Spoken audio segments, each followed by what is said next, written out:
Hey guys, it's Mike Mutzel here with High Intensity Health. Thanks for tuning in. All right, as you know, avocados are out of season right now. It's kind of a scary time if you're a low carb, high fat eater like myself. You're probably like me where avocados are a staple. You're putting them on salads, you're putting them on smoothies, you travel with them pre-workout.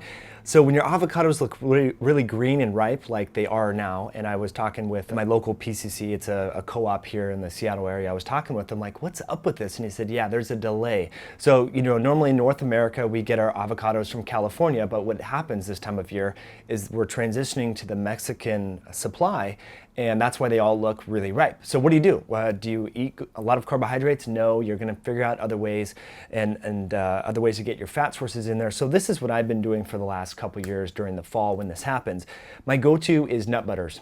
And we like to make a variety of nut butters at home. If you guys haven't checked out our keto and paleo nut butter cookbook, you can click the link below this video to learn how to do it.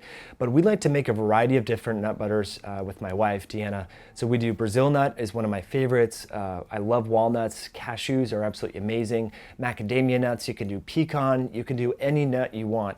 And the tip here, guys, is when you're doing your nut butters to get your good fats in, pre-workout, snacks, to get your macros and stuff for your meals and so forth, what you want to do is rotate your nuts. So every day you're not doing walnuts every day or Brazil nuts every day or macadamians. You're kind of switching things up. And so that's what we do.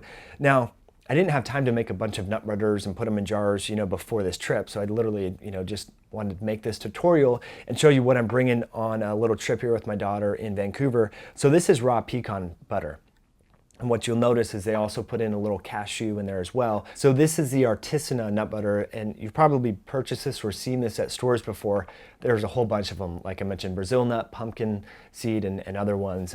We like the pecan and the walnut and the Brazil nut. When we're traveling, again, these are like 13 or 15 bucks sometimes. It depends where you live. So it's a lot cheaper, guys, to make them at home. So if you know how to do it, and again, if you click the link below this video, I'll show you exactly how to do it. It's very easy, and you can do this affordably and have that variety for your whole family. Just the other night, we bought a raw pumpkin seed butter, and my daughter, she's been low carb and high fat for a while. She ate half the jar. I mean, that's how much, kids love this stuff. It's way better than eating French fries or Doritos or chips or something along those lines. And it works great when you're traveling because, as you know, trying to eat low carb, high fat when you're traveling, it's almost impossible unless you bring your own food because invariably restaurants have, bread and rice and other forms of carbohydrates. Okay, so what is another source? Obviously ghee. So you can make your ghee at home, by getting your butter, grass-fed butter, putting it in the crock pot and so forth, making ghee. But when you buy it, it is a little expensive, but it's ready to go and so forth. So that's easy to spread on on fruit even. It can make fruit taste good. I know it may sound weird putting butter on fruit, but even like putting on apples, for example, it's great for cooking with. You can put it in your coffee. I mean, you can even just take it straight up and out of the jar. And I love this cocoa manna stuff, okay, from Nativa. So the challenge here, if you don't have a dehydrator at home, you'll see that there's two different, separation points, if you will, in this jar. There's the oil on top and the actual meat below. What we like to do is put this in the oven on very low heat, around 100 degrees.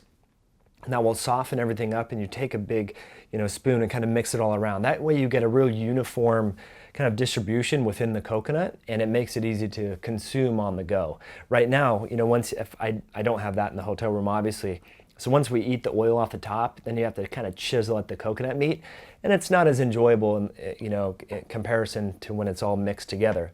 So last little tip here for you guys is, buying some of this BPA-free coconut milk for your vegetables. So again, when avocados are out of season, your fat sources become a little limited, unfortunately, and that go-to fat is not there. So you're probably getting sick of putting just tons of butter or ghee or coconut oil in your vegetables, your sauteed vegetables. So what's another alternative? This coconut milk. It actually tastes really good. I have some other videos. If you click the link below this, I'll show you some examples of, if you take broccoli and leeks and onions and zucchini, and you can really make a nice prebiotic fiber rich, gut microbiome boosting, yet ketogenic vegetable dish using this coconut milk.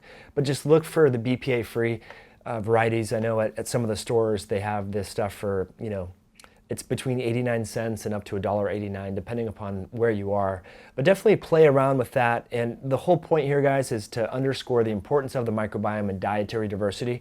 You don't want to just eat one nut or just coconut oil or just MCTs or just butter. You got to get all that diversity in there for the micronutrients, the phytonutrients, and to really keep your microbiome happy. So hope you liked this video. If you did, give it a thumbs up. If you have any questions or comments, please type them in below. And if you're interested in learning how to make your own low carb, high fat nut butters at home very easily and all the different recipes and so forth, we have a recipe ebook and video course. I'll put the links below this video where you can learn more about that. So appreciate you tuning in, and I look forward to catching you on the next video.